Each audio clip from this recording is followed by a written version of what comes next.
इस वीडियो में हम कवर करेंगे तुगलक डायनेस्टी को। Rulers of the Tughlaq dynasty में हम देखेंगे गियासुद्दीन तुगलक, मोहम्मद बिन तुगलक और फिरोज शाह तुगलक के बारे में। चलिए समझते हैं। अलाउद्दीन खिलजी की डेथ के बाद जो भी उसके कुल के राजा आए वो इतने ज़्यादा एक्टिव नहीं थे, इतने ज़्यादा स्ट्रॉन्ग नहीं थे।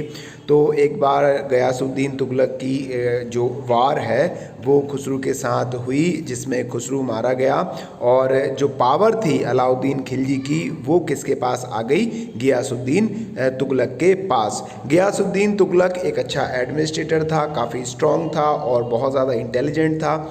उसने जो खिलजी डायनेस्टी पर विजय पाई थी, कब्ज़ा किया था उसके सत्ता पर, तो उस बहुत सारे लोगों ने, बहुत सारे फार्मर्स ने उसको हेल्प किया था। तो उसका अगला टारगेट ये हो गया कि जिन लोगों ने खिलजी डायनेस्टी में सत्ता स्थापित करने के लिए मेरी मदद करी है, मैं उनको सपोर्ट करूं, उनको हेल्प करूं। तो जितनी भी ज़मीनें जो अलाउद्दीन खिलजी ने हड़पी थी लोगों से, जो गियासुद्दीन तुगलक था उसने वो ज़मीनें सबको वापस कर दी। गियासुद्दीन तुगलक ने अपने एरिया में, अपने किंगडम में एग्रीकल्चर को और ज़्यादा इम्प्रूव करने के लिए इरिगेशन में काफ़ी ज़्यादा डेवलपमेंट किया, काफ़ी ज़्यादा ध्यान दिया।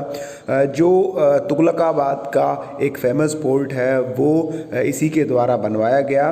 गियासुद्दीन तुगलक की डेथ हुई थी 1325 CE में और उसके बाद जो पावर थी वो उसके बेटे मोहम्मद बिन तुगलक के पास चली गई।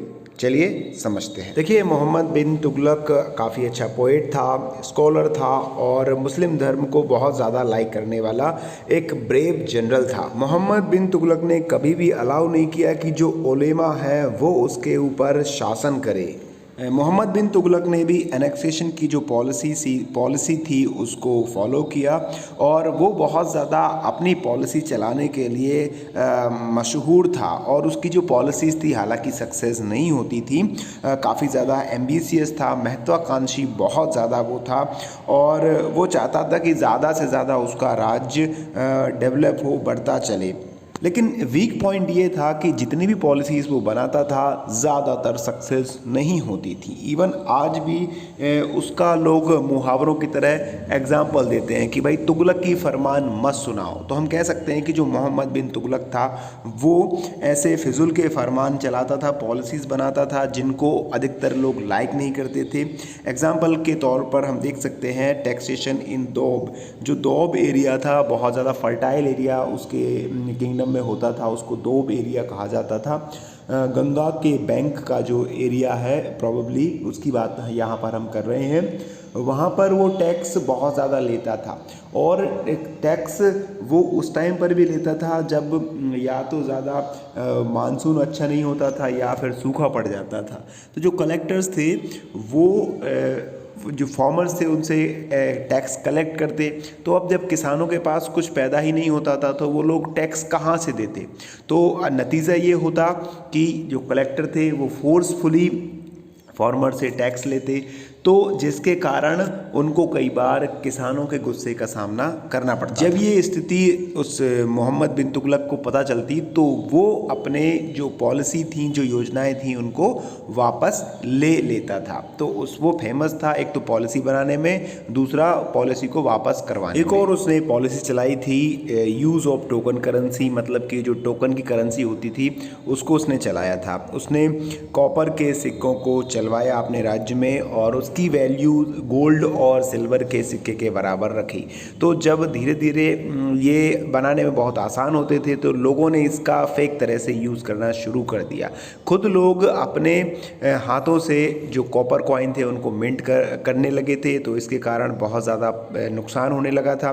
जब मोहम्मद बिन तुगलक को इसके बारे में पता चला तो उसने सारे के सारे कॉइन वापस करवाए और उनको सिल्वर कॉइन से एक्सचेंज किया, तो जिसके कारण राजा को इसका नुकसान उठाना पड़ा।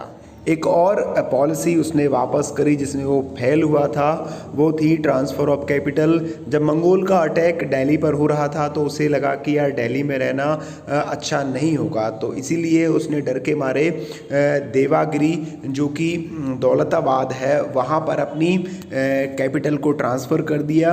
अब चूँकि जो देवागिरी है, जो दौलताबाद है, उसकी लोकेशन दिल्ली से काफ़ी ज़्यादा दूर थी, तो वहाँ तक जाना और सबसे ज़्यादा नुकसान उठाना पड़ा लोगों को कि भाई यहाँ से हम वहाँ कैसे जा पाएंगे, क्योंकि कैपिटल से राजा से सब लोगों का काम रहता है, तो बार बार राजा से मिलने की ज़रूरत पड़ती थी, तो इसीलिए उनको प्रॉब्लम हुई, राजा को भी बहुत सारी प्रॉब्लम हुई। और कुछ दिन दौलताबाद में रहने के बाद उसने देखा कि नॉर्थ वेस्ट एरिया को दौलताबाद से कंट्रोल करना इतना इजी नहीं है, उसे बहुत ज़्यादा प्रॉब्लम्स फेस करनी पड़ रही थी, तो उसने डिसीज़न चेंज किया और अपनी कैपिटल को दोबारा दिल्ली शिफ्ट कर दिया। मोहम्मद बिन तुगलक ने अपने टाइम पीरियड में कई बार रिबेलियन को फेस किया। जब लोग राजा से गद्दारी करते हैं, राजद्रोह का सामना उसने कई बार फेस किया और उसकी डेथ हुई थी 1351 में। तुगलक डायनेस्टी में नेक्स्ट रूलर है फिरोज़ शाह तुगलक। मोहम्मद बिन तुगलक की डेथ के बाद फिरोज़ शाह तुगलक गद्दी पर बैठा और उसने एग्रीकल्चर में काफ़ी ज़्यादा काम किया, किसानों की भलाई के लिए काफ़ी सारा काम किया, लोन प्रोवाइड किया जाता था फार्मर्स को उसकी तरफ से, खेती किसानी अच्छी हो, सिंचाई की व्यवस्था अच्छी इसने करवाई, कैनाल इसने बनवाई, वेल्स इसने बनवाए किसानों के लिए। इसने कुछ टाउन्स भी बिल्ड किए जैसे कि हिसार, जौनपुर और फिरोज़ाबाद। जो नॉन मुस्लिम थे उनके ऊपर टैक्स लगाया जिसका नाम जजिया रखा गया। देन उसके बाद ये लोगों को, ज़रूरतमंद लोगों को फाइनेंशियल हेल्प प्रोवाइड करता था, पैसे देता था। उसके बाद जिन भी गरीब लोगों के पास पैसे नहीं होते थे अपनी बेटियों की शादी के लिए, तो ये उनको पैसे देता था। पढ़ाई लिखाई का बहुत ज़्यादा शौकीन था, काफ़ी ज़्यादा पढ़ाकू था। इसने बहुत सी संस्कृत बुक को पार्शियन में ट्रांसलेट करवाया। देन जुडिकल सिस्टम इसने स्टार्ट किया, इस्लामिक लॉज इसने बनवाए और उसके बाद ये टॉर्चर नहीं करता था लोगों को। यात्रियों के लिए इसने ट्रैवल हाउसेस बनवाए, सराय जिन्हें कहा जाता था। देखिए काफ़ी सारे इसमें अच्छी क्वालिटी थी, लेकिन ये एक अच्छा वॉरियर नहीं था, इसलिए ऐसी कोई इसके कॉन्क्वेस्ट के हमको सिग्निफिकेंट नहीं मिलते हैं। देन इसके जो भी सक्सेसर हुए वो इतने ज़्यादा स्ट्रॉन्ग नहीं थे, इसलिए ये डायनेस्टी धीरे धीरे ख़त्म होती चली गई। अब हम समझेंगे the invention of Timur. Timur का किस तरह से विस्तार हुआ। देखिए तैमूर जैसे इंडिया में आया तो इसने तुगलक डायनेस्टी को ख़त्म करना शुरू कर दिया। तुगलक डायनेस्टी को एक गंभीर झटका दिया इसने। तैमूर ने 1398 में दिल्ली पर अटैक किया। जो तैमूर था वो टर्किश चीफ था और एक बहुत ज़्यादा क्रूर शासक के रूप में जाना जाता है। इसने सेंट्रल एरिया में काफ़ी लार्ज एम्पायर में अपनी सत्ता कायम कर रखी थी और जैसे इसने दिल्ली में अटैक की तो इसने एक बहुत बड़ा मैसेकर किया, वहाँ बहुत ज़्यादा लूटपाट की और दिल्ली से इसने काफ़ी सारा वेल्थ इकट्ठा किया और सेंट्रल एरिया में वापस ये चला गया। So my dear students, here we are going to stop this lecture. I hope आपको ये वीडियो अच्छी लगी होगी। अगर आपको ये अच्छी लगी है तो लाइक करिए, शेयर करिए और चैनल को सब्सक्राइब करना मत भूलिए। Thanks for watching this video.